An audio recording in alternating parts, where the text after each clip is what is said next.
কেন তারা এখনো পর্যন্ত মেয়ের মুখ দেখায়নি? তারা বাড়ির নাতনিকে দেখতে এলো না? হসপিটালে কেন আবার যেতে হলো মা ও তার সন্তানকে দুজনকেই? তবে কি তার সন্তানের কিছু কিসের জন্যই বা ভাড়ার ঘরে রয়েছে? আর রিয়ার মেয়ের নামকরণ কি হয়ে গেছে? তবে কি বা না, তবে কি কন্যা সন্তান হয়েছে বলে তারা মেনে নিতে পারছে না? তারা কি পুত্র দেখতে এলো না? পুরো ভিডিওটা ডিটেলসে থাকবে, ভিডিওটা স্কিপ করবে না, পুরো ভিডিও দেখো। চলো ভিডিওটা স্টার্ট করা যাক।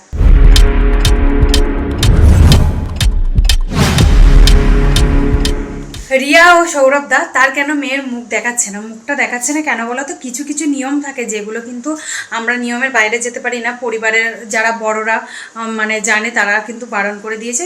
সৌরভ দা কিন্তু একটা ভিডিওর মধ্যে জানিয়ে দিয়েছে যে কিছু কিছু মানে নিয়ম আছে যেগুলো বাড়ির লোক বারণ করেছে, কিছু নিয়ম আছে ওগুলো পালন করা হোক। এখনও যেহেতু 1 মাস হয়নি, আবার 21 দিনও মনে হচ্ছে হয়নি, তো হয়ে গেলে অবশ্যই তারা মুখ দেখাবে।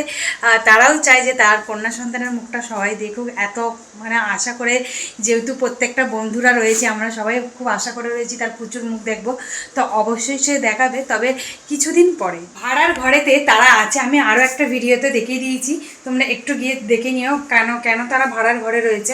আসলে কি বলতো, রিয়ার বাপের বাড়ির পাশেই একটা বড় আম গাছ ছিল। আম গাছের মধ্যে প্রচণ্ড পরিমাণে পোকা থাকে, সেটা আমরা কম বেশি সবাই জানি। সেই পোকা কিন্তু যেহেতু টালির ঘর মানে অ্যালবেস্টারের ঘর এবং মাটির ঘর, তো প্রচণ্ড পরিমাণে গরম এবং পোকাগুলো তাই সেই ঘরের মধ্যে যাচ্ছে। এবার ছোট বাচ্চা, সেইখান থেকে বাচ্চা যদি গায়েও যায় বা কোনো কারণে তার স্কিনের মধ্যে ওঠে, সেখান থেকে কিন্তু বাচ্চার ক্ষতি হওয়াটা স্বাভাবিক। তো যেই কারণে মানে তারা চেষ্টা করেছে যে যতটুকু বাচ্চাটাকে সেফটি রাখা যায়। আর যেহেতু মাটির ঘর অত্যাধিক গরম পড়েছিল, প্রচণ্ড পরিমাণে গরম, তার জন্যই কিন্তু তারা ফ্যামিলি থেকে সবাই মানে ডিসিশান নিয়েছে, এমন শ্বশুরবাড়ি এবং বাপের বাড়ি সবাই মিলে ডিসিশান নিয়ে একটা ভাড়ার বাড়িতে গিয়ে আছে, যাতে মা ও সন্তান দুজন মিলে খুব ভালোভাবে সুস্থ হয়ে। এমনই কি হলো যে মা আর তার মেয়েকে দুজনকেই কিন্তু সৌরভ দা আর তার মা মানে রিয়ার মা নিয়ে হসপিটালে যাচ্ছে। এমন কি হয়েছে কি বলো তো? আসলে কিছুদিন হয়েছে, আমরা সবাই জানি যে রিয়াদির, সৌরভ দা ও রিয়াদির মা দুজন মিলেই কিন্তু তার মেয়েকে আর রিয়াদিকে নিয়ে কিন্তু হসপিটালে ছুটছে একটা টোটো করে। কেন বলো তো? আসলে অনেকের মনের মধ্যে আমাদেরও উল্টোপাল্টা ভাবনা চিন্তা আসে, আমরা কেননা পুরো ভিডিওটা দেখি না, একটা নিজেদের মন গড়া কমেন্ট করি। কিন্তু সত্যি কথা বলতে দেখো, রিয়াদির আমরা সবাই জানি এই কিছুদিন হবে সিজার হয়েছে। তো সিজার হলে সেটা একটা মানে সেলাই যেহেতু করেছে, তো সেলাইটাকে কাটতে হয়, তার এবং একটা চেক আপও করিয়ে নিতে হয় যে পুরোপুরিভাবে ঠিকঠাক আছে কি না। তো সেই জন্য একটা চেক আপ থাকে নর্মালি 7 দিন বা 6 দিনের মাথায়।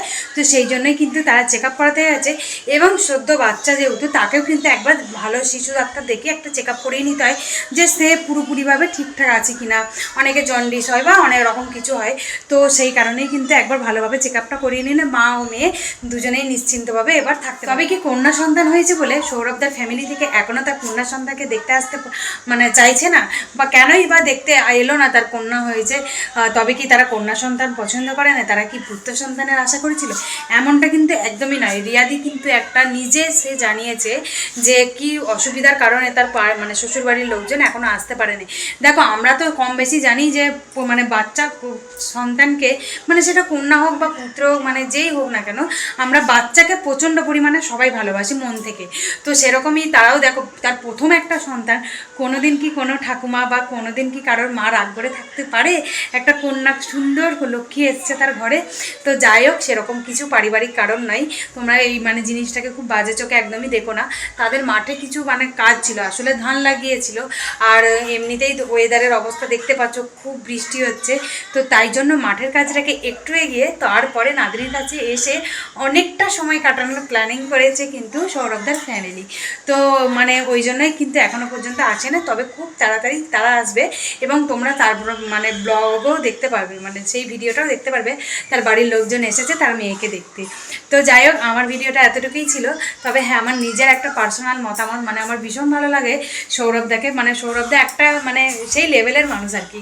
যাই হোক, পুরো ভিডিওটায় মানে আমি দেখেছি যতগুলো ওরা ভিডিও করেছে, প্রত্যেকটা সময় মিনিট মানে সৌরভদা তার পরিবারের মানে রিয়াদি তার মেয়ের কাছে সবসময় থাকার চেষ্টা করেছে। যেহেতু দেখো, রিয়াদি একদম একটা গ্রামের মেয়ে, এবং ওর মা বাবাও সেরকমভাবে আর্থিক অবস্থাও নেই, প্লাস হচ্ছে যে মানে সেই রকম সাহস বা জোরটাও মনের মধ্যে নেই। তবে একটা যদি মানে ছেলে থাকে পরিবারের, সেইখানে কি বলতো, মানে কোথাও সুবিধাতে নিয়ে যাওয়া নিয়ে আসা এগুলো করতে পারে। তো তার জন্যে কিন্তু সৌরভদা কিন্তু একদমই রিয়াদির হাত ছাড়েনি।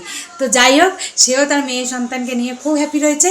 এবং অনেকেই প্রশ্ন করেছো, আর একটা কথা, অনেকে প্রশ্ন করছো যে কেন তারা এখনও পর্যন্ত মেয়ের মুখ দেখায়নি। দেখো, কিছু তো ছোটোখাটো রিচুয়ালস থাকে যেগুলো আমরা সবাইদের এক হয় না, আলাদা আলাদা হয়। তো সেইখান থেকেই কিন্তু জানিয়েছে যে দেখো কিছু অসুবিধা রয়েছে, মানে নিয়মকানুন রয়েছে, সেগুলো কমপ্লিট হোক, আমাদের সবাইয়ের মাঝে সে তার পুচকির মুখ অবশ্যই দেখাবে। সেও অপেক্ষায় রয়েছে যে তার ভালোবাসার মানুষগুলো তার মেয়ের কেন এখনও মুখ দেখতে পায়নি, অবশ্যই দেখাবে। তো আজকের ভিডিওটা এতটুকুই। আমার ভিডিও যদি ভালো লাগে চ্যানেলটা সাবস্ক্রাইব করে আমার পাশে থেকো। তো আজকের ভিডিওটা এতটুকুই, টাটা।